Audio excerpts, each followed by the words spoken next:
Hi, I'm Monique from Take Me to Europe Tours. I'm hot, sweaty and dishevelled, but I'm on top of the Acropolis of Lindos, and I'm standing in front of the Temple of Athena Lindia, one of the most important religious sites in the ancient Greek world. The Acropolis of Lindos is 116 metres high, and the religious sanctuary is built on a platform above the village of Lindos, on a headland jutting out into the Mediterranean. It's 40 kilometres south of Rhodes town and on the east coast of Rhodes Island. Easily defensible and with a commanding position over the surrounding coastline, this promontory has been a fortified religious and military site for thousands of years. It's also relatively accessible to tourists these days, with a €12 entrance fee for adults. The Lindos Acropolis has a number of structures built on it, like the other great acropoli of Greece, such as the Acropolis of ancient Corinth and the Athens Acropolis. Like almost all ancient Greek archaeological sites, we see the remains of the ancient Greek world that somehow survived the destruction of the sanctuaries in the 4th century.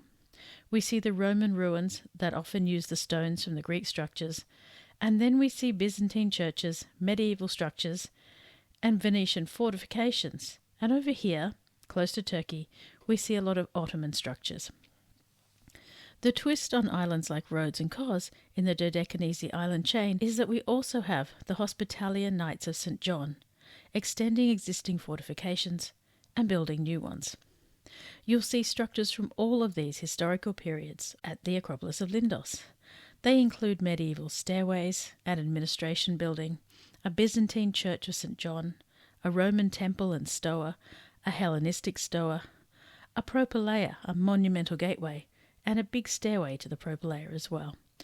And of course a little semicircular exetra, that's just a little outdoor seating area that was common in ancient Greek and Roman times. But what makes the Acropolis of Lindos so very special is the ancient Greek temple of Athena Lindia and its backdrop, the deep sapphire blue Aegean Sea far below.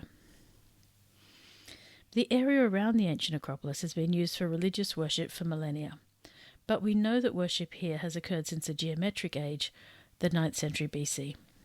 But the first real temple to Athena Lindia, and that is the local aspect of the goddess Athena, was probably built by the tyrant sage Cleobulus in the 6th century BC.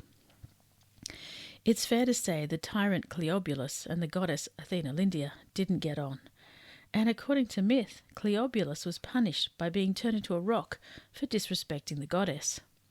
And it's said he's one of the rocks that you'll find at the entrance to the Acropolis.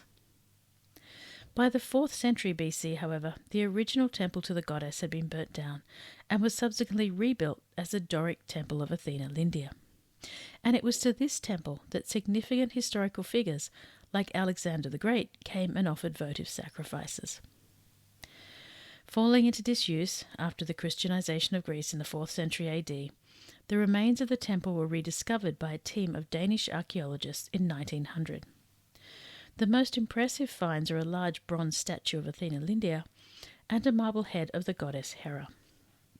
The archaeologists unearthed its iconic propylaea, its Hellenistic stoa, and you can see these today.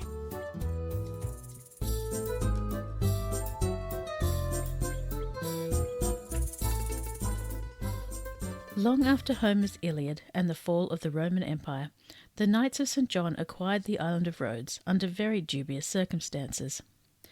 Coming to Lindos, they immediately saw the value in the crumbling fortification of the town's Acropolis, and they set about turning it into a medieval fortress around 1310 AD. Much of the castle's medieval walls and 2 of its towers survive today, as does the castle's entrance, with the order's coat of arms intact. Getting to the base of the Acropolis is easy, and the most enjoyable way is by boat. But I can promise you that climbing up the Acropolis on days over 30 degrees Celsius or 86 degrees Fahrenheit, and that's most of summer, is hot and slow work.